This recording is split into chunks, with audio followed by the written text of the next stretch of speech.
The Galactic Council chamber buzzed with the usual mix of languages, pheromones, and electromagnetic frequencies that passed for civilized discussion among the 17-member species. Ambassador Zexthara adjusted her crystalline translator device and tried to ignore the Velkin representative's sulfurous breathing beside her. Today's emergency session had been called for one reason: humanity's application to join the Council. "This is ridiculous," growled Ambassador Krex through his voice box, his forearms gesticulating wildly. "We're supposed to consider a species that hasn't even mastered proper energy manipulation. They still burn fossil fuels on half their planet." A ripple of agreement passed through the chamber. The Andromedans' bioluminescent patches flickered in what their species considered laughter. Even the normally diplomatic Centaurians seemed amused, their tentacles writhing in gentle mockery. Zexthara had to admit the humans seemed unremarkable. She'd reviewed their files extensively. They were a young species, barely 300 years into space travel. Their technology was crude, their ships slow, and their weapons primitive. They had no psychic abilities, no natural armor, no enhanced strength or speed. They couldn't even breathe most atmospheric mixtures without artificial assistance. "Perhaps we should hear from the human delegation before making our decision," suggested Ambassador Velter, the ancient Etherian whose species had founded the Council millennia ago. Her voice carried the weight of eons, and the chamber fell silent. The main viewing screen activated, showing the human ship orbiting the station. It was ugly by galactic standards, a blocky industrial thing that looked more like a cargo hauler than a diplomatic vessel. No elegant curves or crystalline structures, just metal and practicality. 3 humans materialized on the transport platform. Their leader, a middle-aged female with graying hair, stepped forward with confidence that surprised many observers. She wore no exoskeleton, carried no visible weapons, and showed no signs of genetic enhancement. Yet something about her bearing made even the most dismissive ambassadors pay attention. "Honored members of the Galactic Council," she began, her voice clear and steady. "I am Captain Sarah Chen of the United Earth Alliance. We come before you not as supplicants, but as equals seeking partnership." Ambassador Krex's mandibles clicked in disbelief. "Equals? Your species has been in space for barely a cosmic heartbeat. What possible contribution could you make to our alliance?" Captain Chen smiled, and something in that expression made several ambassadors shift uncomfortably. "A fair question, Ambassador. Perhaps I should tell you about the Proxima incident." Murmurs filled the chamber. Everyone had heard whispers about Proxima Centauri, where a human colony had simply vanished. The official reports were classified, but rumors spoke of pirate attacks, system failures, or simple abandonment. The humans had lost an entire settlement and never spoke about it publicly. 6 months ago," Chen continued, "our colony at Proxima Centauri sent a distress signal. Pirates had attacked the system, not ordinary raiders, but a fleet of void stalkers." The chamber erupted. Void stalkers were the galaxy's nightmare cybernetic beings that consumed entire civilizations for their technology and biomass. They operated beyond the galactic rim, occasionally sweeping in to devastate border systems before vanishing back into the dark. No single species had ever successfully fought them off. The best strategy was evacuation. "Impossible," wheezed the Andromedan ambassador. "Void stalkers haven't been seen in this sector for centuries." Chen nodded gravely. "They were drawn by our mining operations. We discovered a rare element deposit that our sensors couldn't identify. It turned out to be quantum dark matter, apparently a void stalker delicacy." The implications hit the chamber like a shock wave. QDM was one of the most dangerous substances known to galactic science. Even the Council's most advanced species handled it with extreme caution and only in minute quantities. The humans had been mining it in bulk. "We received the distress call at Sol System," Chen continued. "Standard Council protocol would have been to evacuate and abandon the system. We chose differently." Ambassador Zexthara felt her crystalline structure resonate with unease. "Captain, you're not seriously suggesting." "I'm stating fact. The UEA fleet responded to Proxima Centauri with everything we had. 17 ships against a void stalker invasion force estimated at over 200 vessels." The chamber fell dead silent. Even the translator devices seemed to pause, as if struggling to process the sheer insanity of what they'd just heard. "Your entire species committed suicide for one colony?" asked Velter, her ancient voice tinged with something that might have been respect or horror. "No," Chen replied quietly. "We went to war." The display screen behind her activated, showing tactical recordings from the Proxima battle. The human fleet looked pathetic against the massive Void Stalker ships, like minnows attacking sharks.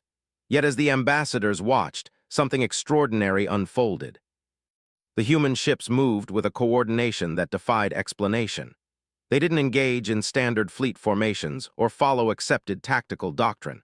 Instead, they swarmed like angry insects, using their smaller size and apparent recklessness to devastating advantage. A human destroyer, tiny compared to the Void Stalker dreadnoughts, suddenly accelerated directly toward an enemy ship's core. At the last second, it launched every torpedo it carried and performed an impossible banking maneuver that should have torn the ship apart. The Void Stalker vessel erupted in silent fire. "Impossible," breathed Ambassador Krex. "No organic nervous system can process spatial calculations that quickly." "Our pilots train from childhood in three-dimensional combat games," Chen explained matter-of-factly. "We call it fun." The tactical display showed more impossible maneuvers. Human ships using gravity wells to slingshot around planets at crushing accelerations. Fighters launching from cargo bays while their carriers performed barrel rolls that would liquefy most galactic species. Coordinated attacks that required split-second timing and suicidal courage. But it was the boarding actions that truly stunned the Council. Human soldiers, protected by nothing but simple atmospheric suits and basic body armor, actually fought Void Stalkers in hand-to-hand combat. The cybernetic monsters were 3 times larger, armed with energy weapons and protected by adaptive shielding. It should have been a massacre. Instead, the humans won. They moved through the enemy ships like a plague, using weapons that seemed almost primitive, explosive projectiles, chemical flames, even improvised clubs and knives when their ammunition ran out. They showed no fear of the Void Stalker's size or technology. Worse, they seemed to actively enjoy the challenge. One recording showed a human sergeant, bleeding from multiple wounds, standing over a defeated Void Stalker commander. Instead of finishing the creature, he was trying to communicate with it, apparently attempting to negotiate the surrender of the entire invasion fleet. "The battle lasted 18 hours, Chen continued as the display faded. "We lost 9 ships and approximately 3,000 personnel. The Void Stalkers lost their entire fleet." The numbers were staggering. A 2-1 casualty ratio against the galaxy's most feared enemy was considered impossible. A victory was unthinkable. "But that's not the remarkable part," Chen added with that unsettling smile. "The remarkable part is what happened next." Ambassador Zexthara's crystals chimed in confusion. "Next, Captain, you just described the most significant military victory in recorded galactic history. What could possibly be more remarkable?" "We captured 57 Void Stalkers alive," Chen said simply, "including their fleet commander." The chamber erupted in chaos. Species that had remained silent began transmitting in frequencies that overwhelmed the translation matrix. Several ambassadors stood and began backing toward the exits. The Andromedon's bioluminescent displays flashed in patterns that indicated pure terror. "You brought them here?" demanded Velter, her ancient composure finally cracking. "To Council space." "Oh no," Chen replied, and her smile became genuinely warm. "We brought them home." The implications crashed over the Council like a tsunami. The humans hadn't just defeated the Void Stalkers, they had captured them, transported them across the galaxy, kept them prisoner in the heart of human space. "What?" Ambassador Krex's voice box struggled with the question. "What did you do with them?" Captain Chen's smile became almost maternal. "We studied them, of course, learned their language, their culture, their technology. It turns out they're not the mindless consumers we all thought. They're actually quite intelligent, just lonely." "Lonely?" Zexthara's crystals resonated with disbelief. "They've been wandering the galaxy for millennia, looking for others like themselves. All their consumption was just their way of trying to understand other species. They didn't realize they were causing harm." Chen paused, her expression growing thoughtful. "They're actually quite grateful to finally meet a species that fought back instead of just running away. It's the first real conversation they've had in centuries." The chamber had gone beyond silent into a kind of shocked vacuum. The most feared enemy in galactic history had been defeated, captured, studied, and apparently befriended by a species that most council members considered barely civilized. "Where are they now?" Velter asked in a voice that had grown very small. "Most are working with our xenobiology teams, sharing their knowledge of deep space phenomena. Their commander, Zarthak, has become quite fond of Earth cuisine. He's particularly partial to pizza." Several ambassadors made choking sounds. Others began rapid calculations about evacuation routes and defensive preparations. Chen seemed to notice the growing panic and raised a reassuring hand. "Oh, don't worry. They're perfectly safe as long as you don't threaten their friends, and they consider humans very good friends now." The threat was delivered so casually, with such genuine warmth, that it took several seconds for the full meaning to sink in. The humans had not just defeated the galaxy's nightmare, they had recruited it. Ambassador Velter, eldest and wisest of the council, slowly rose from her seat, her ancient eyes fixed on Captain Chen with an expression of dawning comprehension. "Captain," she said carefully, "when you came here today asking to join the council, what exactly did you have in mind?" Chen's smile broadened, becoming almost predatory despite its friendliness. "Partnership, Ambassador. You see, we've been doing some exploring beyond the galactic rim. There are threats out there that make the Void Stalkers look like house pets. We thought it might be time for the galaxy to start taking security seriously." She gestured to her companions, who activated a holographic display showing star charts that extended far beyond known space. Dark regions marked with symbols that made universal translators emit error tones.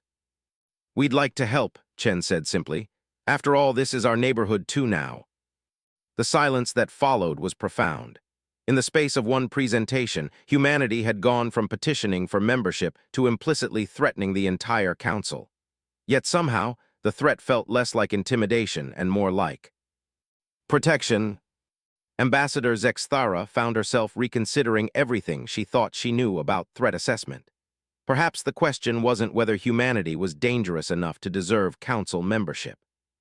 Perhaps the question was whether the council could afford to refuse them. The emergency council session had been adjourned for 3 standard hours, but Ambassador Zexthara knew that real deliberations were happening in the private chambers scattered throughout Council Station. She made her way to the crystalline sector, where her people maintained their embassy, her thoughts churning like stellar matter in a gravity well. The corridors were unusually busy. Representatives from dozens of minor species, those without full council membership but who maintained observer status, clustered in nervous groups. Word of the human presentation had spread with the speed of quantum entanglement. Everyone wanted to know, were the humans saviors or a new threat? In her private chamber, Zexthara activated her species' deep communication network. Within moments, her consciousness touched that of prime harmonic Velandra, speaking to her from the crystalline homeworld thousands of light years away. The humans disturbed the resonance patterns. Velandra's thought voice carried harmonics of concern. Our deep space monitoring stations detected massive energy fluctuations in the Proxima region 6 months ago. We assumed it was a stellar phenomenon. It was warfare, Zexthara replied, sharing her memories of the tactical recordings. Velandra, they fought Void Stalkers in close combat and won. A discordant note rang through their connection.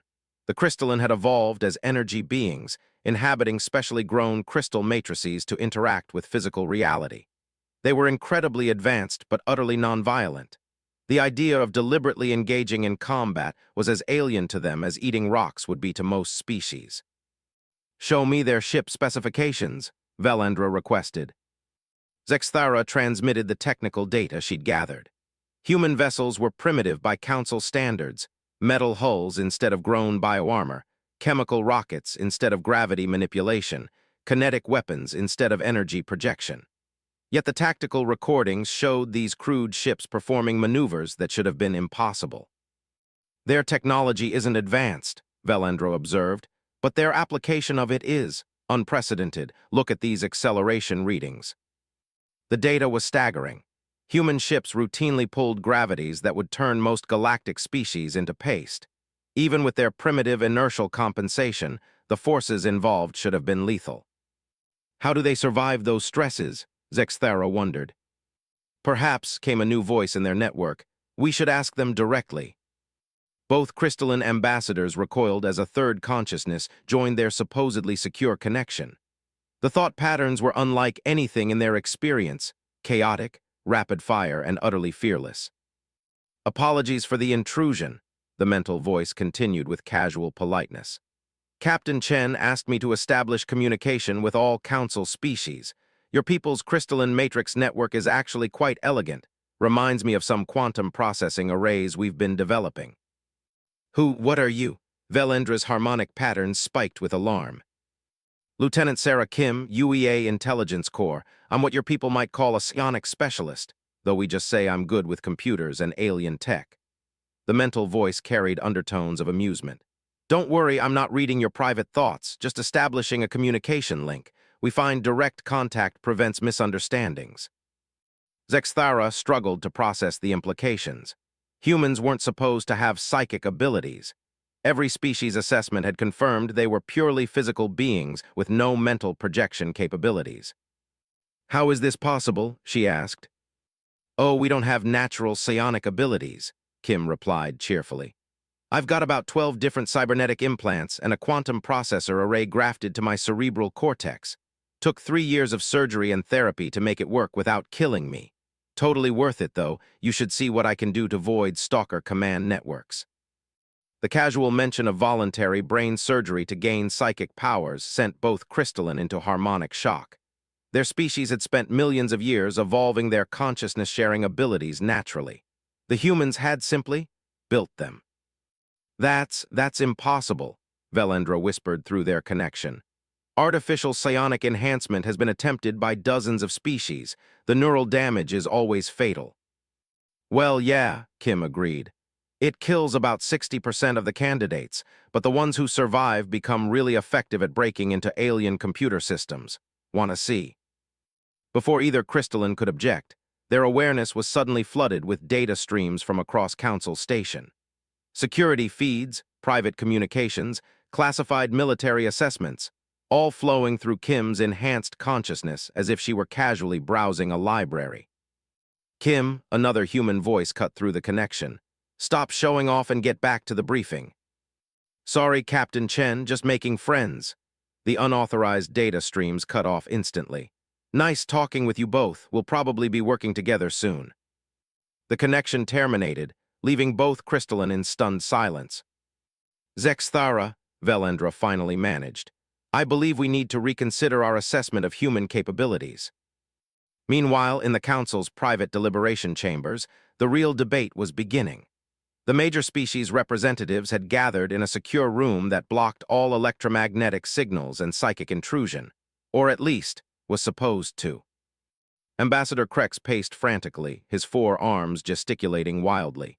"This is insanity. They're threatening us. Did you hear what they said about threats beyond the rim? They're essentially holding the entire galaxy hostage." "I heard them offering protection," countered Ambassador Velter. The ancient Etherian floated in her environmental pod, her bioluminescent organs pulsing thoughtfully. "There's a difference." "Is there?" The Andromedan representative, Fluxandra, shifted her bioluminescent display to aggressive orange patterns. "They claim to have captured and befriended the galaxy's most feared enemy. They possess weapons that can destroy void stalker fleets. They've developed artificial psionic capabilities, and now they want to help us with security." The Centaurian ambassador, Velkoth, writhed his tentacles in complex patterns that indicated deep thought. "The tactical recordings are undeniable. Their victory over the Void Stalkers wasn't luck or technology. It was strategy, courage, and an apparent complete disregard for personal safety." "Exactly," Krex's mandibles clicked rapidly. "They're insane. No sane species engages Void Stalkers in boarding actions. No rational being performs those kinds of acceleration maneuvers.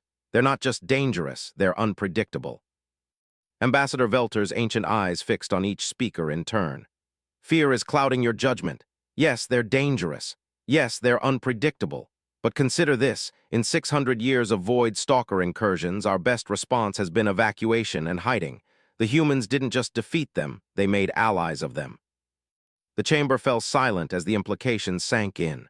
The Void Stalkers had been the galaxy's ultimate nightmare precisely because they were seemingly unstoppable. Every species that encountered them either died or fled. The humans had taken a third option that no one had considered: communication. "How do we know the Void Stalkers aren't manipulating them?" asked Fluxandra. "These humans could be compromised, serving as unwitting agents for a greater invasion." "Because," came a new voice from the chamber's supposedly secure communication system, "Zarthak finds that suggestion personally insulting." Every ambassador froze. The voice carried harmonics that were definitely not human, deep, resonant, with undertones that seemed to vibrate in dimensions beyond normal space-time. The translation system struggled to process the alien inflections. "Who is this?" Velter demanded, though her tone suggested she already knew. "I am Zarthak, Fleet Commander of the Void." "Excuse me, former Fleet Commander. I now hold the title of Cultural Exchange Specialist in Human Space, an honor I never expected to achieve." The chamber erupted in chaos. Half the ambassadors began transmitting emergency signals to their home systems. The other half simply sat in stunned silence, trying to process the impossibility of a Void Stalker speaking directly to the Galactic Council. "How are you accessing our secure communications?" Krex managed to squeak. "The small human with the metal brain parts asked me to monitor your discussion. She thought it would be, what is the word? Educational for me to hear how your species discusses mine." "Kim," muttered Velter, "they've hacked our most secure systems." "Not hacked," Zarthak corrected politely. "Invited. Your security systems are quite impressive, but the humans have taught us much about creative problem-solving. Also, your firewalls taste delicious." Several ambassadors made choking sounds. "Commander Zarthak," Velter said carefully, "would you mind sharing your perspective on recent events?" "Gladly, Ancient One. Your species have interested me for centuries, though previous encounters always ended in disappointment. You fled before meaningful communication could be established. We assumed you were simply non-intelligent prey species." "Prey species?" Fluxendra's bioluminescence flared to angry red. "A reasonable assumption," Zarthak continued without offense. "Your response to our presence was always immediate flight. In our experience, only prey runs from hunters. We had no framework for understanding strategic withdrawal or tactical retreat. These are concepts the humans taught us." "What exactly did the humans do differently?" asked Velkoth, his tentacles tight with tension. "They shot back." Simple satisfaction colored the alien voice. "For the first time in millennia, a species engaged us in honest combat. No tricks, no deceptions, no attempts to hide or flee. They met us in open battle and proved themselves worthy adversaries." "But they're so small," Krex objected. "Physically inferior, technologically primitive." "Size is irrelevant," Zarthak replied with what might have been amusement. "Humans possess something we had forgotten existed, the willingness to die for others. When we attacked their colony, they didn't calculate odds or measure resources. They simply came to fight." "That's not strategic thinking," protested Fluxandra. "That's emotional irrationality." "Is it? We had been wandering the galaxy for eons, consuming other species in an attempt to understand them.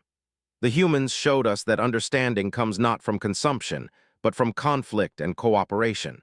They fought us with everything they had, then offered to teach us pizza recipes." Several ambassadors exchanged bewildered looks. "Pizza recipes?" Velter asked faintly. "Delicious circular food discs with varied protein and vegetable toppings. Captain Chen assured me that sharing food is a fundamental human bonding behavior. I have become quite fond of the pepperoni variety, though I confess I do not understand why the small circular meat discs are considered spicy." The image of a massive cybernetic nightmare creature enjoying pizza was so absurd that even the most panicked ambassadors began to calm down. "Commander," Velter said carefully, "what are your intentions regarding the galactic community?" "My people and I serve as advisors to human exploration fleets. We provide information about deep space phenomena and help establish communication with previously unknown species. It is fulfilling work, much better than our previous occupation of accidentally devastating civilizations while trying to make friends." "And if the Council refuses humanity's application for membership?" The pause stretched uncomfortably long. When Zarthak finally responded, his voice carried undertones that made the chamber's atmospheric recyclers hum with harmonic resonance. "That would be unfortunate. The humans have become family to us. Family protects family. This is another concept they taught us. Another pause. However, Captain Chen has instructed us to respect your decision, whatever it may be. She says that forced friendship is not really friendship at all. But you would defend them if they were attacked? Krex pressed. Enthusiastically, Zarthak confirmed with obvious pleasure. Though I suspect any species foolish enough to threaten humanity would not require our intervention. Humans are remarkably creative when properly motivated. The connection terminated, leaving the council chamber in profound silence. Each ambassador was left to process the new reality. Humanity had not just defeated the galaxy's greatest threat, they had turned it into their enthusiastic guardian. Ambassador Velter slowly activated the chamber's main communication array. "This is the Galactic Council emergency session," she announced.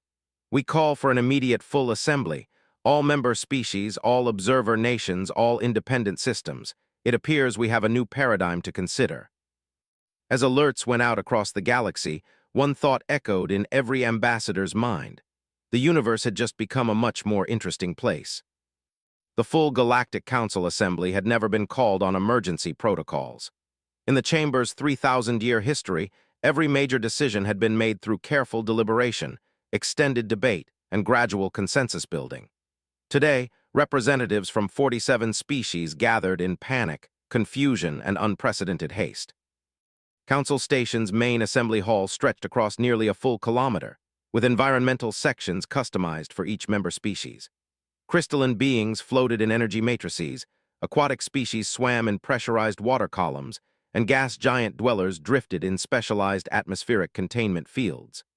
The Etherian archives estimated that such a gathering required approximately 6 months of preparation under normal circumstances. The humans had managed to organize it in 8 hours. "How?" Ambassador Zexthara asked Lieutenant Kim as the human intelligence officer materialized beside her crystalline matrix. "How did you coordinate atmospheric requirements, dietary needs, and transportation for 47 different species in less than a day?" Kim grinned, her cybernetic implants glowing softly beneath her skin. "Amazon logistics algorithms adapted for interstellar diplomacy, plus we asked nicely." "Asked nicely?"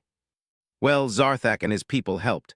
Turns out that when former Void Stalkers personally deliver your invitation, most species clear their schedules pretty quickly."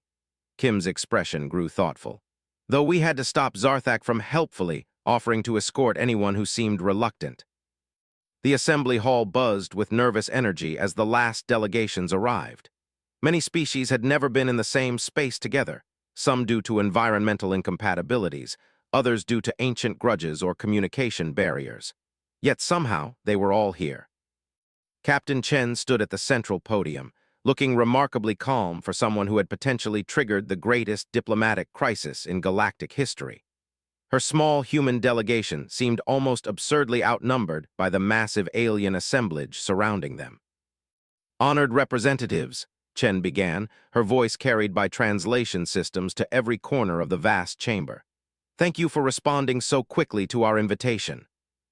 "Invitation," Ambassador Krex's mandibles clicked irritably. "This was an emergency council session." "Was it?" Chen smiled that unsettling human smile. "Strange. I thought we were just asking everyone to come here about some interesting discoveries we've made." The subtle distinction sent ripples of unease through the assembly. The humans hadn't demanded or threatened. They had simply invited everyone to listen. Yet somehow, that invitation had carried the weight of an ultimatum. "Captain Chen," Ambassador Velter's ancient voice carried across the chamber, "perhaps you could share these discoveries." "Of course," Chen gestured, and the assembly hall's main display system activated. "But first, I'd like to introduce some friends." The massive screens showed a star map extending far beyond the galactic rim. Dark regions pulsed with ominous energy signatures that made universal translators emit error tones. But it was the ships visible in the display that caused gasps throughout the assembly. Void Stalker vessels, dozens of them, moving in perfect formation with human ships. The two fleets weren't just operating together. They were integrated, with human fighters docked inside alien carriers and Void Stalker crews aboard human vessels. "Over the past 6 months," Chen continued, "our joint exploration fleets have been investigating the regions beyond our galaxy. What we've found is concerning. The display zoomed deeper into the dark regions. Massive structures became visible, geometric shapes that dwarfed entire solar systems. They moved with purpose through the cosmic void, consuming star systems in their path like a cosmic plague. "Meet the Devourers," Chen said simply. "They make the Void Stalkers look like friendly neighbors." The assembled ambassadors fell into stunned silence. The structures on screen were larger than most space stations, yet they moved through space as if they were living creatures. Energy readings showed power outputs that could sterilize entire sectors of space. "How many?" asked Ambassador Fluxendra. Her bioluminescence dimmed to fearful brown patterns. "Current estimates suggest approximately 10,000 major Devourer constructs, with millions of smaller entities. They're systematically consuming every galaxy in the local cluster." Chen paused, letting the implications sink in. "Ours is next on their list." "Why hasn't the Council's long-range monitoring detected them?" demanded the Centaurian representative. "Because," came Zarthak's voice from the chamber's speakers, "they exist partially outside normal spacetime. Your sensors cannot detect them until they begin the final approach to a target galaxy. By then, evacuation is impossible." "How do you know this?" Velter asked. "Because we have faced them before," Zarthak replied grimly. "The Void Stalkers are not originally from this galaxy. We are refugees from the Andromeda Spiral, fleeing the Devourer advance. Our aggressive behavior upon arriving here was partly due to trauma from watching our home galaxy consumed." The revelation hit the assembly like a shock wave. The Void Stalkers, the galaxy's most feared enemy, were actually refugees fleeing something worse. "How long do we have?" asked a representative from the Outer Rim territories. Chen consulted a data pad. "Based on current Devourer expansion rates and our joint fleet reconnaissance, approximately 18 months before the advance scouts reach our galactic perimeter. Full invasion force arrival estimated at 36 months. 18 months, breathed Ambassador Zexthara. "The Council would need decades to prepare any meaningful defense." "Which brings us to why we're here," Chen said. She gestured again, and the display showed detailed schematics of unfamiliar technology. "This is what we're proposing." The technical readouts were staggering. Weapons systems that used quantum entanglement to bypass shields. Armor that existed in multiple dimensions simultaneously. Faster-than-light communication networks that operated through manipulated gravity wells. The technology was clearly beyond anything any single Council species possessed. "Where did this come from?" asked Krex in a voice that had grown very quiet. "Joint Human-Void Stalker Research," Chen replied. "Turns out that when you combine human creativity with Void Stalker multidimensional engineering, interesting things happen." Lieutenant Kim stepped forward, her cybernetic implants pulsing with data flow. "We've also been working on something we call the Unity Protocol. Watch." The chamber's lighting dimmed, and suddenly every representative's consciousness was gently touched by an alien presence. Not invasive or demanding, but simply there. A vast network of minds, sharing information at the speed of thought. "What is this?" gasped Fluxendra, her patterns flashing in alarm. "Voluntary psychic networking," Kim explained.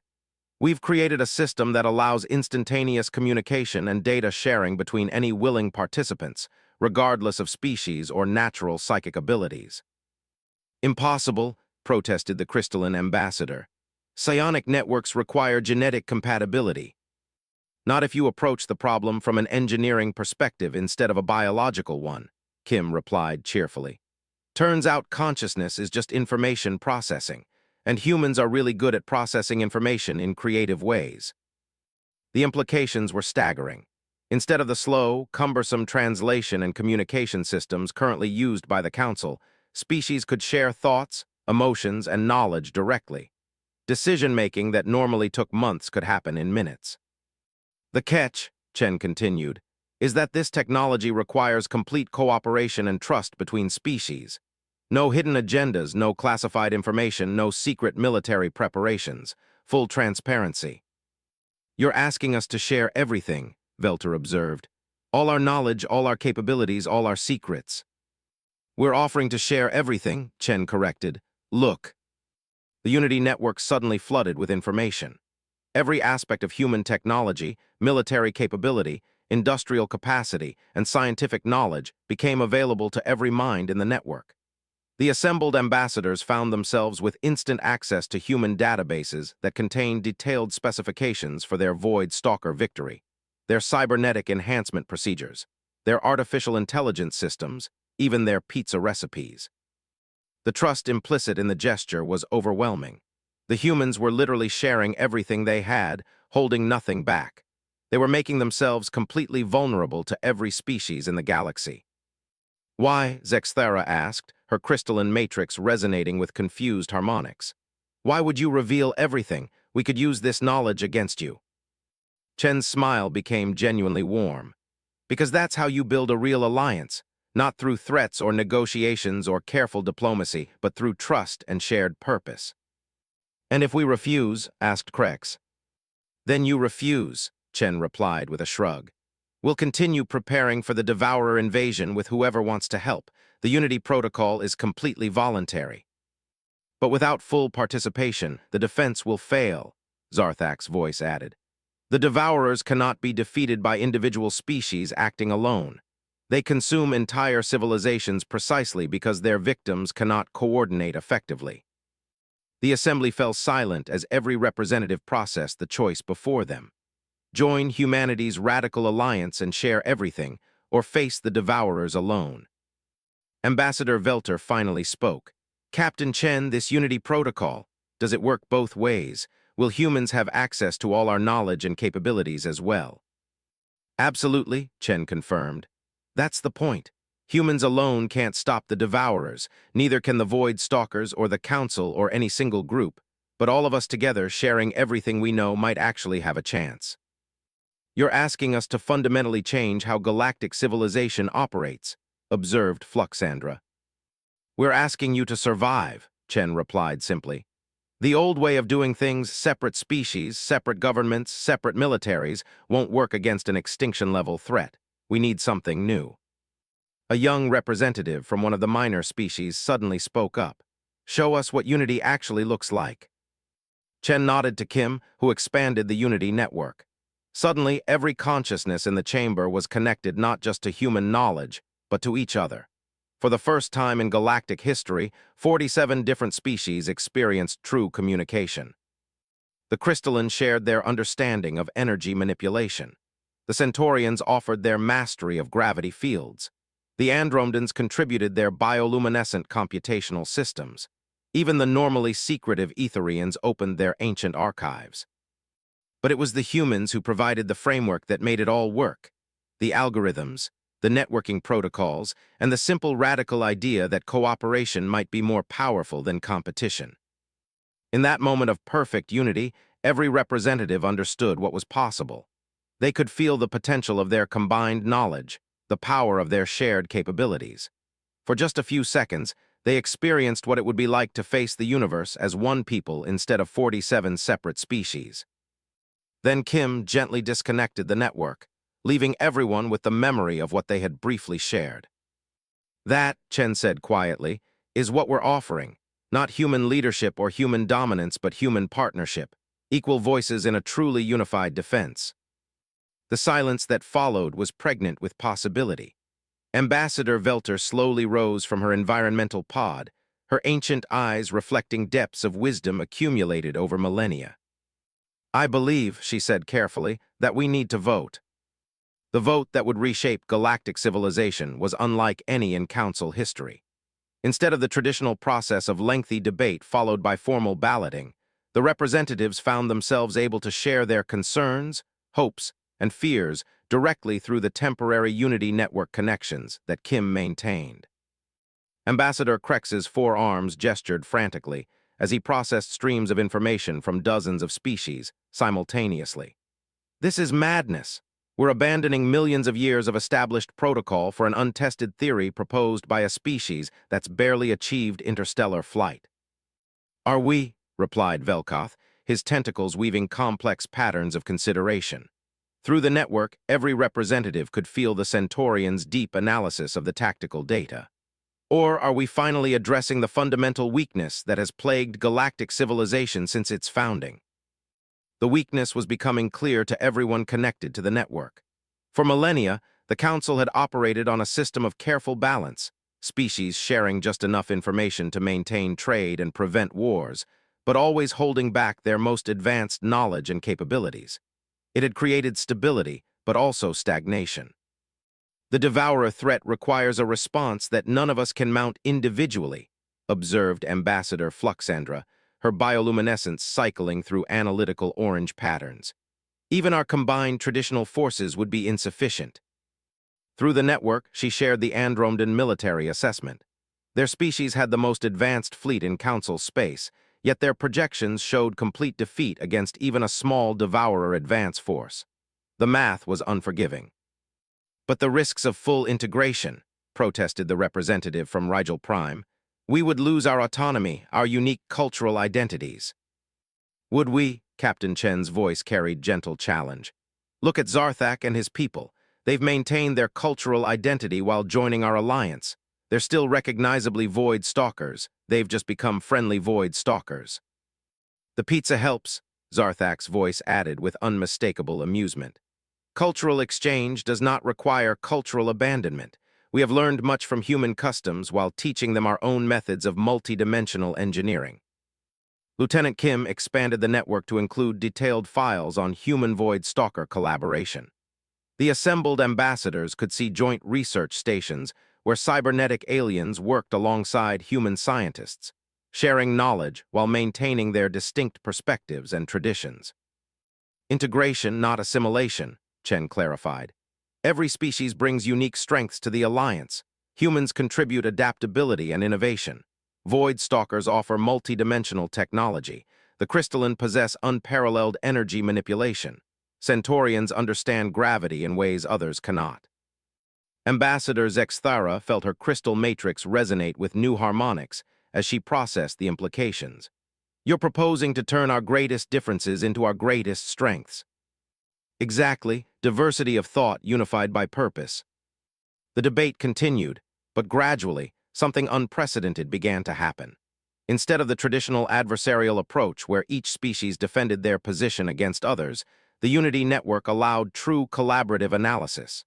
Representatives could feel each other's genuine concerns and work together to address them. The Etherian archives revealed historical precedents, ancient alliances that had succeeded through trust and failed through suspicion. The Andromedan biocomputational systems modeled probable outcomes under various scenarios. The Centaurian philosophers explored the ethical implications of conscious species merger. Through it all, the human delegation remained quietly supportive, offering information and perspective without trying to dominate the discussion. It was a masterful demonstration of the collaborative leadership they were proposing. There is one question that must be addressed, Ambassador Velter finally said, her ancient voice cutting through the network chatter. What happens to species that choose not to join this Unity Alliance? The chamber fell silent. It was the critical question, the difference between voluntary cooperation and coercive ultimatum. Chen's response was immediate and clear. They remain free and sovereign, exactly as they are now. The Unity Alliance will share defensive technologies and offer protection, but membership is entirely voluntary. Even if that makes our defense less effective, pressed Krex. Even then, forced unity isn't really unity, it's conquest with a prettier name. Zarthak's voice rumbled through the speakers. The humans taught us that strength comes from choice, not compulsion. An ally who fights because they want to is worth 10 who fight because they must. The sincerity of the response resonated through the network. Every connected consciousness could feel the genuine commitment to voluntary participation. It wasn't a political calculation or diplomatic maneuver. It was a fundamental principle. But surely, protested a representative from the Outer Rim, there must be some requirements for membership, some standards or qualifications. Kim's cybernetic implants pulsed as she accessed the Unity Protocol databases. Just 3 requirements. First, willingness to share all relevant knowledge and capabilities with the Alliance. Second, commitment to mutual defense of all member species. Third, agreement to resolve conflicts through the Unity Network rather than warfare. That's it, asked Fluxendro. That's it, no technology requirements, no political systems, no cultural changes beyond what each species chooses for themselves. The simplicity was stunning. Most galactic agreements required hundreds of pages of specifications, exceptions, and qualifying clauses. The Unity Alliance was proposing to operate on trust and shared purpose alone. "What about leadership?" asked Velkoth. "Who makes decisions for the Alliance?" "Everyone," Chen replied. "Through the Unity Network, every member species has equal voice in all major decisions. No single species or group dominates." "But that's impossible," protested several ambassadors simultaneously. "How do you resolve deadlocks? What about emergency decisions that require immediate action?" Kim smiled, her expression carrying the particular satisfaction of someone about to demonstrate something impressive. "Show them the Proxima response." The network suddenly flooded with tactical data from the Void Stalker battle. But instead of the traditional command structure the ambassadors expected, they saw something extraordinary: distributed decision-making in real time. During the 18-hour battle, thousands of tactical decisions had been made not by a central command, but by individual ship captains, fighter pilots, and even individual soldiers, all connected through an early version of the Unity network. Information flowed instantly between all participants, allowing coordinated action without centralized control. "Collective intelligence in action," Chen explained. "When everyone has access to the same information and shares the same goals, individual initiative produces better results than top-down command." The concept was revolutionary. Instead of the slow, hierarchical decision-making that characterized most galactic organizations, the Unity Alliance operated more like a massive, distributed brain, millions of individual minds working together toward common objectives. "The voting procedure," Velter announced, "will be as follows. Each species will decide independently whether to join the Unity Alliance. No pressure, no coercion, no consequences for any choice made." "Actually," Chen interjected gently, "we were hoping you might try something different." "What did you have in mind?" "Consensus through the Unity network. Every representative currently connected can feel the genuine thoughts and concerns of their colleagues. Instead of voting based on political calculations, why not decide together based on shared understanding?" The suggestion was radical beyond measure. Traditional galactic politics operated on hidden agendas, secret negotiations, and careful maneuvering. The idea of making decisions through transparent, shared consciousness was almost incomprehensible. "You're asking us to trust each other completely," observed Zexthara. "We're asking you to try trusting each other completely," Chen corrected. "Just once, see what happens." The network fell silent as every representative considered the proposal.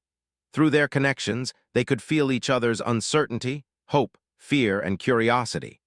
For the first time in galactic history, they were seeing their colleagues not as political rivals, but as fellow beings facing the same terrible threat. Gradually, without formal structure or official process, a consensus began to emerge. Not through debate or negotiation, but through genuine understanding of shared necessity. The crystalline recognized that their energy manipulation techniques, combined with Centaurian gravity mastery and Andromedan biocomputational systems, could create defensive technologies beyond anything previously imagined.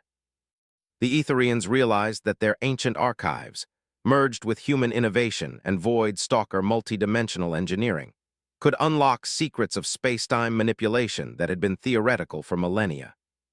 Even the most skeptical species began to see how their unique capabilities could contribute to something greater than the sum of its parts. "I believe," Ambassador Velter said finally, "we have reached unprecedented agreement." Through the Unity network, 47 different species shared a single moment of unified purpose.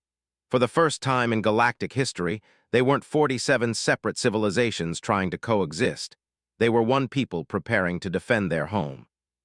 The formal documentation would take months to complete. The technical implementation would require massive coordinated effort across dozens of star systems. The cultural adjustments would challenge every species in ways they had never imagined.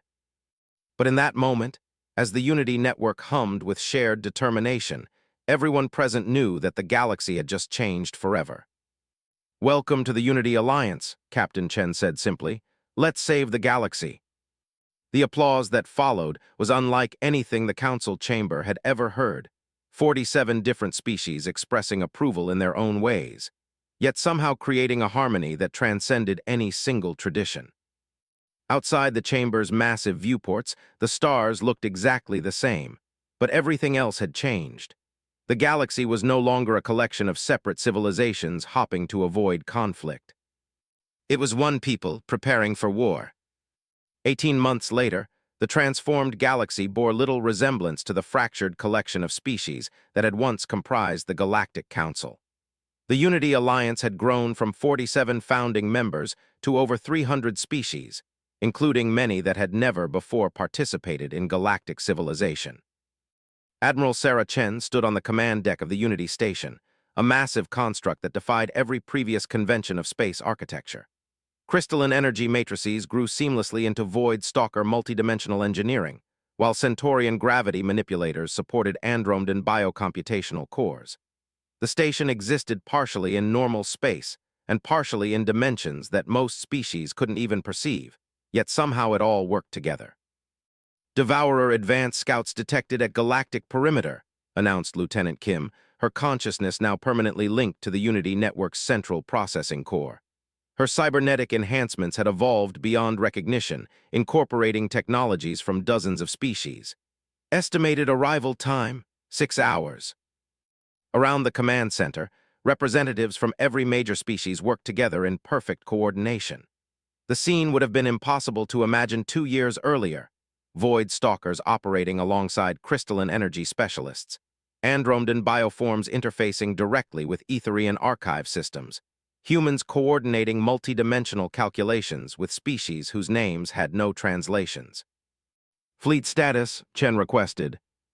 "Unified Defense Force reports full readiness," replied Zarthak, his massive cybernetic form now decorated with honor badges from dozens of species. 3,000 Unity vessels, including integration units with representatives from every member species. The numbers were staggering. The Unity Alliance hadn't just built the largest fleet in galactic history, they had created something entirely new. Every ship contained crew members from multiple species, their capabilities enhanced through shared technology and coordinated through the Unity network. "It's beautiful," whispered Ambassador Zexthara, her crystalline matrix now partially integrated with the station's energy grid. Through the Unity network, she could perceive the fleet as a vast organism, thousands of ships moving with the coordination of a single mind while maintaining the individuality of their diverse crews. But it was the planetary defenses that truly showcased the revolution in galactic thinking. Every inhabited world now hosted integrated defense stations that combined the best technologies from all Alliance members. Crystalline energy shields reinforced by Centaurian gravity manipulation. Andromedan biocomputational targeting systems enhanced with human tactical innovation. Void Stalker multidimensional weapons platforms that could strike targets that didn't technically exist in normal space. "Incoming transmission from Devourer Advance Force," Kim announced. "They're attempting to establish communication." The main display activated, showing shapes that hurt to look at directly. The Devourers appeared to exist in too many dimensions simultaneously, their forms constantly shifting between configurations that defied three-dimensional perception. Designation: Galaxy 7741 Spiral. The communication came through translation systems that struggled with the alien concepts. Submit for PROCSSING. Resistance is inefficient. Admiral Chen stepped forward, her image transmitted through the Unity network to every ship, every station, every member world throughout the galaxy. "This is Admiral Sarah Chen, speaking for the Unity Alliance. Your designation is incorrect. This galaxy is home to 317 sentient species living in voluntary cooperation. We decline your invitation to submit." A pause, then, "Irrelevant. Cooperation between inferior species does not produce meaningful resistance. You will be PROCSSED."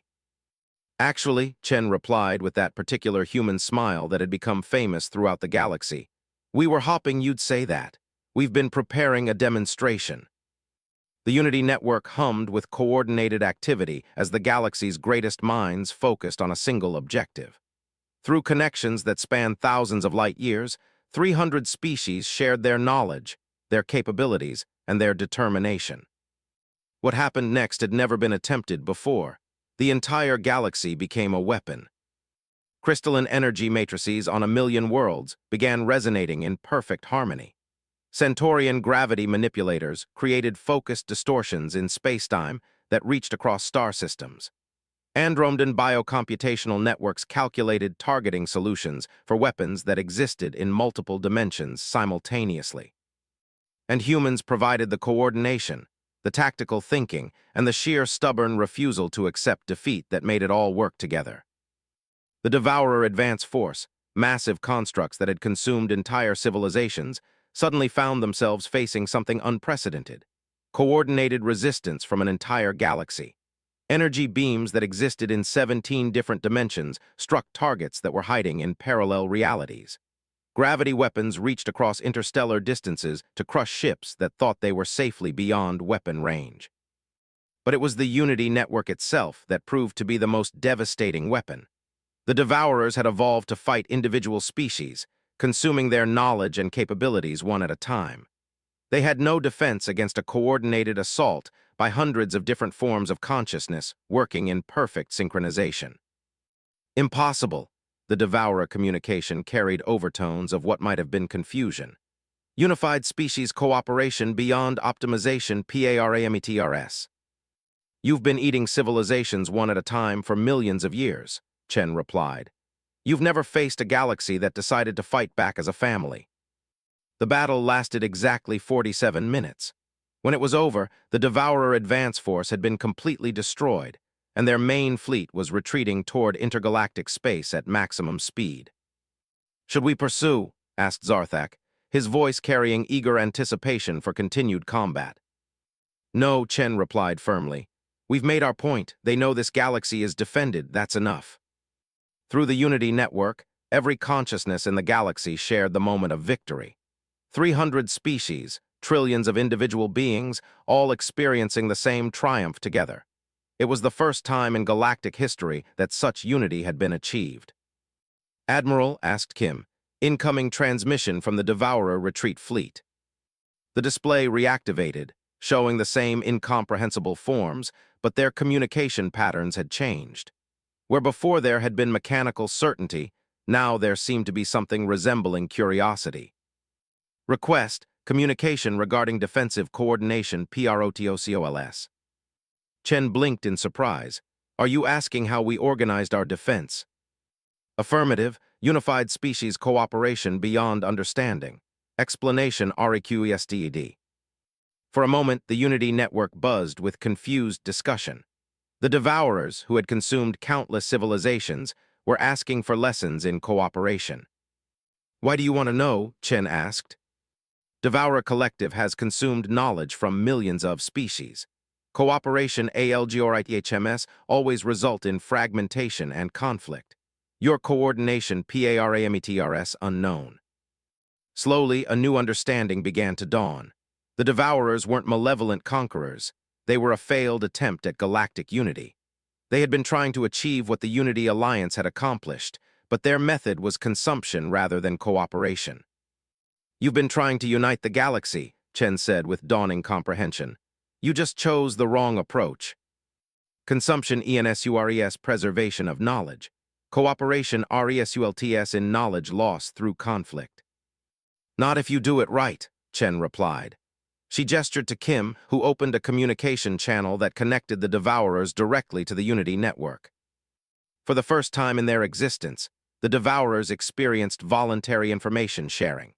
Instead of consuming knowledge from unwilling victims, they were invited to observe how hundreds of species maintained their individuality while working toward common goals.